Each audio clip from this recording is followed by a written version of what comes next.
मानव स्वभाव की लैबिरिंथ में, जहां इच्छाएं और डर आपस में गूंथे हुए हैं, एक सत्य विद्यमान है जो अक्सर अनदेखा कर दिया जाता है, फिर भी निर्विवाद रूप से प्रोफाउंड होता है। हम आवश्यकता से बने प्राणी हैं, इमोशनल, फिजिकल, साइकोलॉजिकल रूप से, और चाहे हम कितनी भी वाउज करें, चाहे कितने भी प्रॉमिसेस निभाने की कोशिश करें, आत्मा की inner workings of the soul इतनी आसानी से वश में नहीं की जा सकती।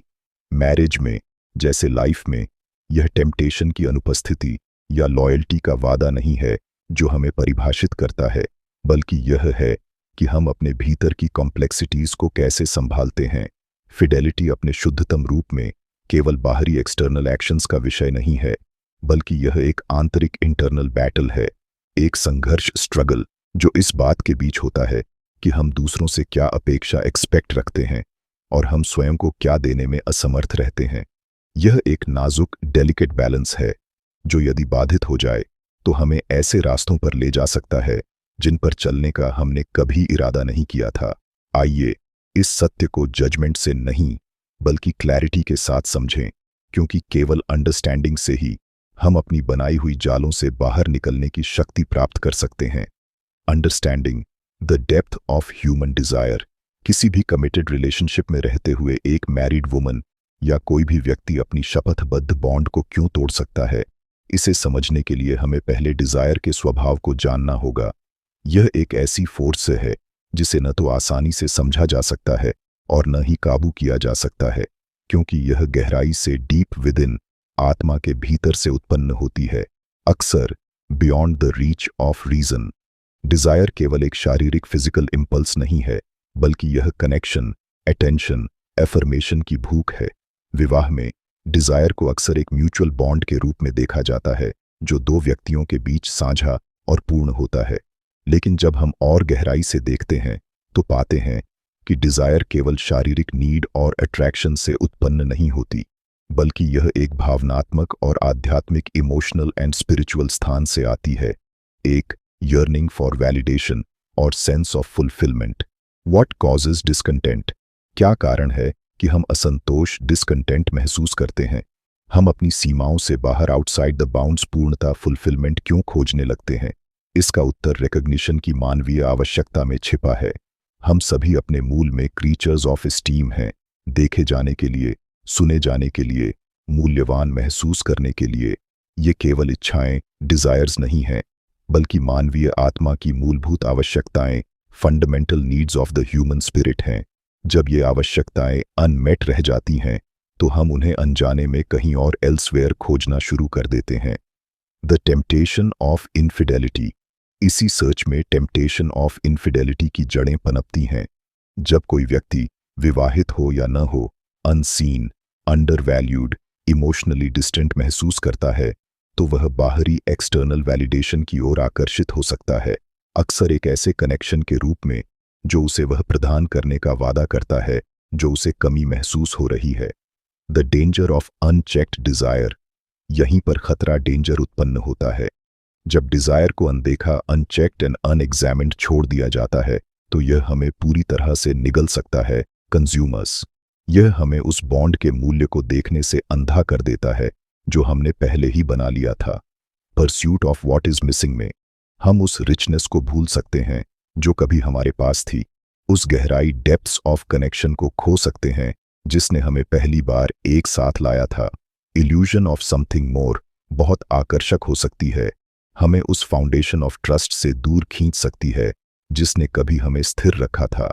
Understanding, not blame. लेकिन यह केवल व्यक्ति की असफलता, फेलिंग ऑफ द इंडिविजुअल नहीं है, और न ही यह किसी के चरित्र की कमजोरी, वीकनेस ऑफ कैरेक्टर है। यह तो बस एक स्वाभाविक, नेचुरल कॉन्सिक्वेंस है उन गहरी, अक्सर अनकही जरूरतों, अनस्पोकन नीड्स की अनदेखी करने का जो मानवीय ह्यूमन हार्ट के भीतर रहती हैं। Why understanding desire is crucial. Understanding the depth of desire बहुत आवश्यक है, क्योंकि यह हमें कॉम्प्लेक्सिटीज ऑफ रिलेशनशिप्स को संबोधित करने की ओर प्रेरित करता है। यह हमें अपनी ही जरूरतों, आवर ओन नीड्स पर ध्यान देने और उन्हें स्वीकार करने के लिए मजबूर करता है। हमारी अपनी भावनात्मक परिदृश्यों की वास्तविकताएं, डिजायर, जो शक्तिशाली और कभी-कभी अभिभूत करने वाली होती है। यह ऐसी चीज नहीं है जिसे डरना या निंदा करना चाहिए। यह ऐसी चीज है जिसे समझा जाना चाहिए। और सबसे महत्वपूर्ण बात यह है कि इसे स्वस्थ तरीकों से नर्चर्ड किया जाना चाहिए। कुंजी यह है कि इच्छा के अपने शुद्ध रूप में यह कनेक्शन की एक कॉल है। जब हम अपने प्राथमिक रिश्तों में उस कनेक्शन को नर्चर करने में विफल रहते हैं तो हम इसे कहीं और पूरी करने का रास्ता खोल देते हैं। इस प्रकार यह पर्याप्त नहीं है कि केवल बेवफाई को एक विश्वासघात के कृत्य के रूप में देखा जाए। हमें गहरे से देखना चाहिए, यह समझते हुए कि हर चयन के पीछे एक गहरी आवश्यकता है जो पूरी नहीं हो रही है। यह खराब व्यवहार को माफ करने का बहाना नहीं है, बल्कि यह उन कारकों को उजागर करना है जो इसमें योगदान करते हैं, क्योंकि केवल उन मूल कारणों को समझने से ही हम रिश्तों की सतह के नीचे छिपे टूटे हुए हिस्सों को ठीक करना शुरू कर सकते हैं। मानव इच्छा की गहराई कोई दोष नहीं है जिसे मिटाना चाहिए, बल्कि एक सत्य है जिसे समझा जाना चाहिए और समझदारी, स्पष्टता और कंपैशन के साथ मार्गदर्शित किया जाना चाहिए। जो आंतरिक संघर्ष हमारे चुनावों को आकार देते हैं, वे जितना दिखाई देते हैं उससे कहीं अधिक जटिल होते हैं। हर निर्णय की सतह के नीचे आंतरिक संघर्षों और अविकसित तनावों की एक श्रृंखला होती है। ये आंतरिक लड़ाइयाँ हमें उन तरीकों से आकार देती हैं जो अक्सर बाहरी दुनिया को दिखाई नहीं देती। फिर भी ये वे ताकतें हैं जो अंततः हमारे कार्यों का मार्गदर्शन करती हैं। जब रिश्तों की बात आती है तो ये आंतरिक संघर्ष और भी प्रकट हो जाते हैं, क्योंकि विवाह किसी भी गहरे रिश्ते की तरह सिर्फ दो शरीरों का मिलन नहीं है, बल्कि दो आत्माओं, दो इतिहासों और दो भावनात्मक परिदृश्यों का मिलन है। यह समझने के लिए कि कोई व्यक्ति, चाहे वह शादीशुदा हो या नहीं, अपनी प्रतिबद्धता में क्यों डगमगाता है, हमें पहले यह पहचानने की आवश्यकता है कि वे किस आंतरिक संघर्ष का सामना कर रहे हैं। कई भावनात्मक संघर्षों के केंद्र में व्यक्तिगत पहचान और सांगीतिक पहचान के बीच का तनाव है। एक रिश्ते के प्रारंभिक चरणों में अक्सर एक विलय का एहसास होता है। दो लोग एक साथ आते हैं, उनका जीवन इस प्रकार जुड़ जाता है कि एक नया साझा हुआ आत्मबोध बनता है। फिर भी जैसे जैसे समय बीतता है, व्यक्ति यह महसूस कर सकता है कि उन्होंने अपनी पहचान से संपर्क खो दिया है, जो रिश्ते के वजन में दबा हुआ है। व्यक्ति यह महसूस कर सकता है जैसे उनकी आवाज, उनकी इच्छाएं और उनकी जरूरतें विवाह की शांति के नाम पर किनारे कर दी गई हैं। अपने आप से सच्चे होने और एक जिम्मेदार साथी बनने के बीच संघर्ष एक गहरे संघर्ष का निर्माण कर सकता है। जब इन दोनों पक्षों के बीच संतुलन खतरे में होता है तो यह कुंठा, निराशा और कुछ ऐसा चाहने की भावना पैदा कर सकता है जो अधिक प्रामाणिक रूप से उनका हो। यह संघर्ष केवल एक साथी तक सीमित नहीं है, यह अक्सर साझेदार दोनों के बीच साझा किया जाता है। वे चुपचाप अपने आप को खोने के डर से लड़ रहे होते हैं। वे उस कनेक्शन और अंतरंगता की लालसा कर सकते हैं जो उन्हें पहली बार एक साथ लाया था। फिर भी रोजमर्रा की जिंदगी की दबाव, जिम्मेदारी और अपेक्षाएं भावनात्मक दूरी पैदा कर सकती है। जब इन अनकहे संघर्षों को अनदेखा या हल नहीं किया जाता तो वे तनाव के स्रोत बन सकते हैं। हर साथी महसूस कर सकता है कि वे केवल एक दूसरे से ही नहीं, बल्कि अपनी इच्छाओं और जरूरतों से भी अलग हो गए हैं। यहीं पर बाहरी मान्यता की तलाश का प्रलोभन उत्पन्न हो सकता है। यह हमेशा शारीरिक कनेक्शन की इच्छा के बारे में नहीं होता, बल्कि यह एक व्यक्ति की पहचान की स्वीकृति और पहचाने जाने की इच्छा होती है। इस आंतरिक संघर्ष को और जटिल बनाते हुए विवाह के साथ अक्सर जुड़ी सामाजिक दबाव होती है। दुनिया हमें यह बताती है कि हमें अपने साथी के लिए सब कुछ बनना चाहिए। हमें अपने स्वयं के जरूरतों को रिश्ते की भलाई के लिए बलिदान करना चाहिए। लेकिन ऐसा करने से हम अपनी उस बात को दबा सकते हैं जो हमें खुशी, जुनून और व्यक्तिगत संतुष्टि देती है। समय के साथ यह असंतोष का कारण बन सकता है, न कि इसलिए कि विवाह खुद में ही कमी है, बल्कि इसलिए कि उसमें शामिल व्यक्ति पूरी तरह से देखे, सुने या पोषित नहीं गए हैं। ऐसे क्षणों में आंतरिक संघर्ष सबसे अधिक प्रकट होता है। यह कर्तव्य और आत्म साक्षात्कार, शांति बनाए रखने की इच्छा और अपनी आत्मा का सम्मान करने की आवश्यकता के बीच की लड़ाई होती है। हम क्यों समझ सकते हैं कि बेवफाई क्यों होती है? हमें पहले इस आंतरिक संघर्ष की गहराई को पहचानना चाहिए। यह सिर्फ एक नैतिक विफलता या कमजोरी का मुद्दा नहीं है, बल्कि यह पूरी नहीं हुई जरूरतों और गहरे संघर्षों का परिणाम है, जिन्हें नजरअंदाज या दबा दिया गया है। विवाह से बाहर जाने का चुनाव अक्सर एक पुकार होता है, किसी से अपनी पहचान को फिर से देखे जाने की याद दिलाने के लिए। हम अपने पार्टनर से उम्मीद कर सकते हैं कि वे हमेशा हमारे साथ रहें, हमें वह इमोशनल सपोर्ट दें जिसकी हमें चाहत है, या हमें अपनी लाइफ में सबसे ऊपर रखें। लेकिन जब ये एक्सपेक्टेशंस पूरी नहीं होती, तो यह हमें निग्लेक्ट, आइसोलेशन और एक गहरे अनफुलफिलमेंट की भावना से भर सकता है। हम अपने पार्टनर के लव या कमिटमेंट पर सवाल उठाने लगते हैं, बिना इस बात को समझे कि समस्या उनकी फेलियर में नहीं, बल्कि हमारे द्वारा उन एक्सपेक्टेशंस को कम्युनिकेट न करने में है। इन अनस्पोकन एक्सपेक्टेशंस का सबसे बड़ा खतरा यह है कि वे समय के साथ बढ़ती जाती हैं। जैसे जैसे रिलेशनशिप आगे बढ़ती है, वैसे वैसे इन एक्सपेक्टेशंस का वेट भी बढ़ता जाता है। हर बार जब हमें निग्लेक्ट महसूस होता है, हर बार जब हमारी इमोशनल नीड्स एक्नॉलेज नहीं की जाती, तो डिससैटिस्फैक्शन की एक और लेयर जुड़ जाती है। आखिरकार एक ऐसा ब्रेकिंग पॉइंट आ सकता है जब अनमेट नीड्स का भार असहनीय लगने लगता है।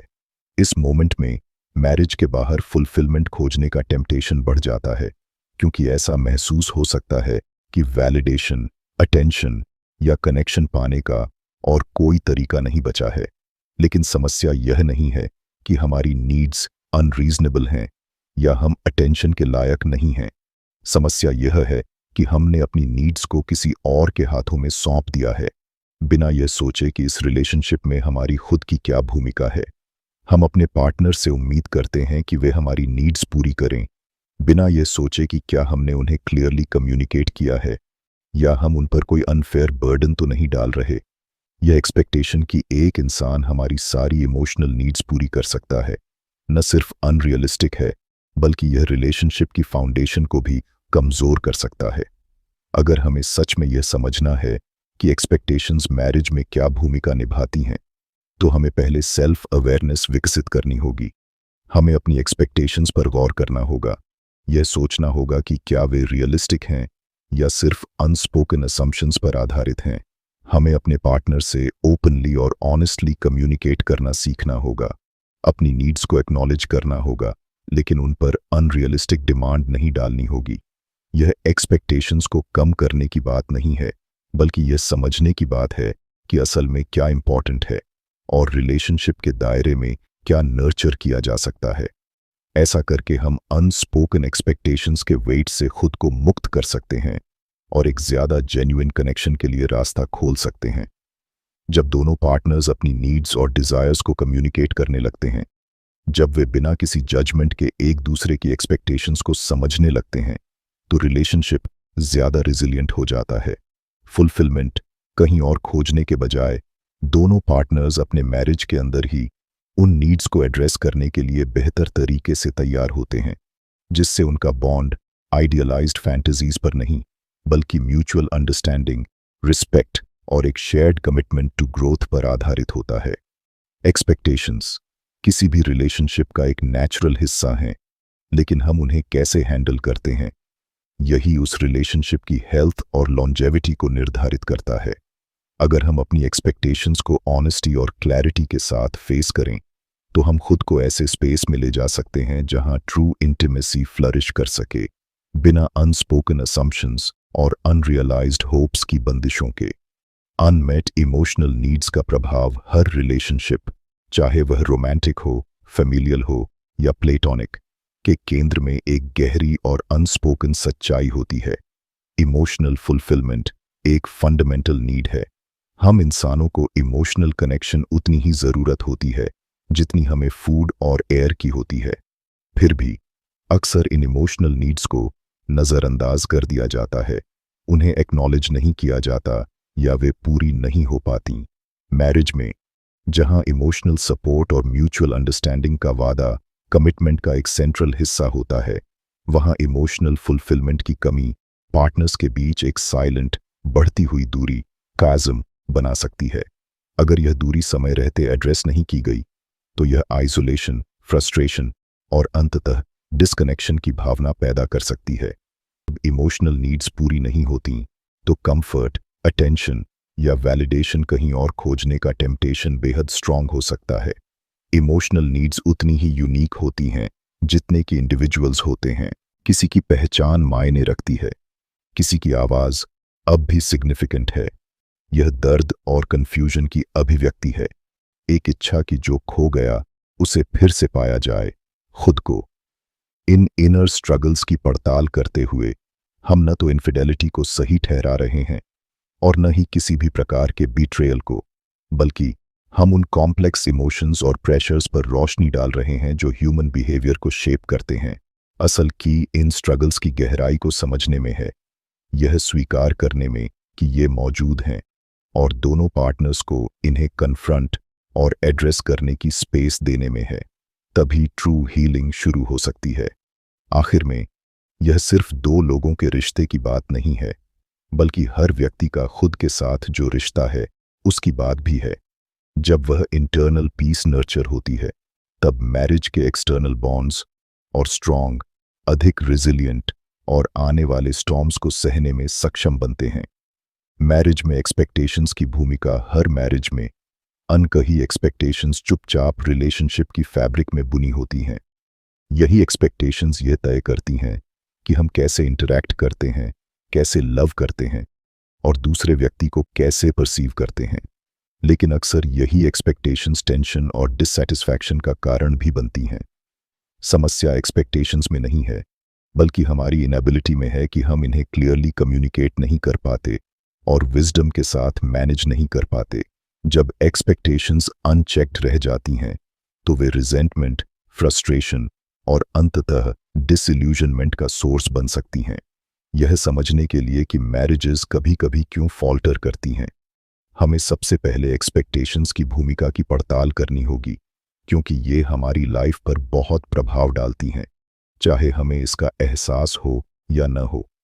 जब हम मैरिज में प्रवेश करते हैं तो हम अपने साथ प्री कंसीव्ड नोशंस लेकर आते हैं कि यह रिलेशनशिप कैसा होना चाहिए। ये एक्सपेक्टेशंस कई सोर्सेस से आती हैं, हमारी अपब्रिंगिंग, हमारे पास्ट रिलेशनशिप्स, सोसाइटल नॉर्म्स और यहाँ तक कि हमारे अपने फैंटेसीज कि लव और कमिटमेंट कैसा फील होना चाहिए। शुरुआत से ही हम अपने पार्टनर से कुछ स्पेसिफिक रोल्स फुलफिल करने की एक्सपेक्टेशन रखते हैं, चाहे वे इमोशनल, फिजिकल या साइकोलॉजिकल हों। हम उनसे उम्मीद करते हैं कि वे हमारी नीड्स को पूरा करें, हमें लव और सिक्योरिटी दें और उन आइडियल्स को मिरर करें जो हमने लंबे समय से अपने माइंड में संजोए हैं। इन्हीं एक्सपेक्टेशंस के भीतर अक्सर डिसअपॉइंटमेंट के सीड्स बोए जाते हैं, क्योंकि कोई भी व्यक्ति हमारी हर एक्सपेक्टेशन को पूरी तरह से फुलफिल नहीं कर सकता। अनमेट एक्सपेक्टेशंस का सबसे डैमेजिंग एस्पेक्ट यह है कि वे अक्सर हिडन रहती हैं, न तो वॉइस्ड होती हैं और न एक्नॉलेज, जब तक कि वे ऐसे रूप में सामने न आएं जिन्हें नज़रअंदाज नहीं किया जा सकता। जो लोग इन इमोशनल नीड्स को लेकर चलते हैं, वे अलग अलग तरीकों से प्यार, वैल्यू और एक्नॉलेजमेंट महसूस करते हैं। किसी को words of affirmation, constant emotional reassurance या एक्ट्स ऑफ टेंडरनेस की ज़रूरत होती है ताकि वे अपने रिलेशनशिप में सिक्योर महसूस कर सकें। तो वहीं कुछ लोगों को शेयर्ड एक्सपीरियंसेस, डीप कॉन्वर्सेशंस या इंटेलेक्चुअल कनेक्शन के मोमेंट्स की आवश्यकता होती है। जब ये इमोशनल नीड्स मैरिज के अंदर एड्रेस नहीं होती तो व्यक्ति के भीतर एम्प्टीनेस की भावना आने लगती है, एक ऐसा वॉइड जिसे आसानी से भरा नहीं जा सकता। एक समय जो रिलेशनशिप कनेक्शन से भरा हुआ था वह धीरे धीरे हॉलो महसूस होने लगता है, जैसे उसमें से कुछ एसेंशियल चीज गायब हो गई हो। अनमेट इमोशनल नीड्स का इनफिडेलिटी में क्या रोल होता है, इसे समझने का पहला कदम यह पहचानना है कि ये नीड्स न तो फ्रिवलस हैं और न ही इनसिग्निफिकेंट। ये किसी भी हेल्थी और थ्राइविंग रिलेशनशिप की फाउंडेशन होती हैं। जैसे एक ट्री को ग्रो करने के लिए वाटर और सनलाइट चाहिए, वैसे ही मैरिज को स्ट्रॉन्ग बनाए रखने के लिए इमोशनल नर्चरिंग की आवश्यकता होती है। जब एक पार्टनर की इमोशनल नीड्स बार बार निगलेक्ट की जाती हैं तो वे धीरे धीरे कमज़ोर होने लगती हैं और दोनों इंडिविजुअल्स के बीच इमोशनल बॉन्ड टूटने लगता है। जब कनेक्शन खो जाता है तो व्यक्ति मैरिज के बाहर सॉलिस, सांत्वना खोजने लग सकता है। यह हमेशा इंटेंशनल बीट्रेयल के रूप में नहीं होता, बल्कि यह एक तरह की पुकार होती है उस इमोशनल नरिशमेंट के लिए जिसे वे लंबे समय से मिस कर रहे होते हैं। यह समझना जरूरी है कि अनमेट इमोशनल नीड्स हमेशा किसी मैलिशियस इंटेंट, बुरी नीयत के कारण नहीं होती। अधिकतर ये इग्नोरेंस, निग्लेक्ट या लैक ऑफ अवेयरनेस की वजह से जन्म लेती हैं। एक पार्टनर इस बात से अनजान हो सकता है कि दूसरा कितना इमोशनल हंगर महसूस कर रहा है, या वे खुद अपनी नीड्स और डिजायर्स में इतने व्यस्त हो सकते हैं कि अपने स्पाउस के पेन को पहचान ही न पाएं। कई मामलों में कपल धीरे धीरे एक दूसरे से दूर हो जाते हैं। उनकी इमोशनल इंटीमेसी धीरे धीरे लाइफ, वर्क और डेली रिस्पॉन्सिबिलिटीज के डिमांड्स के कारण इरोड हो जाती है। यह अजम्पशन करना आसान है कि सिर्फ लव ही मैरिज को सस्टेन करने के लिए काफ़ी है, लेकिन लव भले ही एसेंशियल हो, इमोशनल निग्लेक्ट के लिए कोई क्योर नहीं है। मैरिज को थ्राइव करने के लिए डिलिबरेट इमोशनल नर्चरिंग की ज़रूरत होती है, कम्युनिकेशन, एम्पैथी और अंडरस्टैंडिंग के जरिए। जब किसी पार्टनर की इमोशनल नीड्स लगातार पूरी नहीं होती, तो वे अपने सेल्फ वर्थ को लेकर डाउट करने लगते हैं। वे यह सोचने लगते हैं कि वे अपने स्पाउस की नज़रों में कितने इंपॉर्टेंट हैं। यह इमोशनल निग्लेक्ट उनकी सेल्फ एस्टीम को धीरे धीरे कमज़ोर कर सकता है, जिससे वे इनसिग्निफिकेंट या ओवरलुक्ड महसूस करने लगते हैं। ऐसी स्थिति में मैरिज के बाहर अटेंशन या अफेक्शन की तलाश सेल्फ वर्थ को रिस्टोर करने का एक तरीका बन सकती है। किसी और व्यक्ति से मिलने वाला अटेंशन, भले ही फ्लीटिंग, क्षणिक या सुपरफिशियल हो, उन्हें टेम्परेरीली वैलिडेशन दे सकता है, एक रिमाइंडर कि वे देखे और वैल्यूड किए जा रहे हैं। लेकिन यह एक्सटर्नल वैलिडेशन कोई स्थायी समाधान नहीं है। यह सिर्फ एक टेम्पररी फिक्स है, एक गहरे और अधिक प्रोफाउंड इश्यू का, जिसे अटेंशन, पेशेंस और म्यूचुअल एफर्ट से ही रिजॉल्व किया जा सकता है। मैरिज में अनमेट इमोशनल नीड्स को एड्रेस करने के लिए दोनों पार्टनर्स को अपनी इमोशनल डिजायर्स को लेकर ओपन और ऑनेस्ट कॉन्वर्सेशंस करनी होंगी। इसके लिए वल्नरेबिलिटी और करेज की ज़रूरत होती है, क्योंकि अपनी नीड्स को एक्सप्रेस करना मतलब है अपने सबसे रॉ और अनपॉलिश्ड हिस्सों को सामने लाना। लेकिन यही ओपननेस वह रास्ता है जिससे इमोशनल नीड्स को सही मायनों में समझा और पूरा किया जा सकता है। यह मान लेना पर्याप्त नहीं है कि दूसरा व्यक्ति खुद समझ जाएगा कि हमें क्या चाहिए। हमें अपनी नीड्स को बिना किसी फियर ऑफ जजमेंट या रिजेक्शन के क्लियरली कम्युनिकेट करने के लिए तैयार रहना होगा। इसी तरह हमें अपने पार्टनर की अनस्पोकन डिजायर्स को सुनने और समझने के लिए भी तैयार रहना चाहिए, और ऐसे एक्शंस लेने चाहिए जो उनके इमोशनल वेलबींग के प्रति हमारे कमिटमेंट को दिखाएं। एक healthy relationship mutual emotional support पर आधारित होती है, जहां दोनों पार्टनर्स खुद को सीन, हर्ड और वैल्यूड महसूस करते हैं। यह एक वन साइडेड एंडेवर नहीं है, इसमें दोनों इंडिविजुअल्स का एफर्ट शामिल होता है। जब मैरिज के अंदर ही इमोशनल नीड्स पूरी हो रही हों, तो पार्टनर्स के बीच का कनेक्शन गहरा, ज़्यादा इंटीमेट और ज़्यादा रिजिलियंट बनता है। लेकिन जब ये नीड्स अनमेट रह जाती हैं, तो रिलेशनशिप कमज़ोर होने लगता है और फुलफिलमेंट को कहीं और खोजने का टेम्पटेशन बढ़ने लगता है। इसलिए हमें सिर्फ इनफिडेलिटी पर ध्यान देने के बजाय उन इमोशनल वॉइड्स को समझना होगा जो जब अनएड्रेस्ड रह जाते हैं तो व्यक्ति को डिस्कनेक्शन और अंततः बिट्रेयल की ओर ले जाते हैं। अगर हम इन इमोशनल नीड्स को कंपैशन और अंडरस्टैंडिंग के साथ एड्रेस करें, तो हम मैरिज के अंदर मौजूद फ्रैक्चर्स को हील करने की दिशा में बढ़ सकते हैं और उस बॉन्ड को दोबारा बना सकते हैं जो कभी टूट गया था।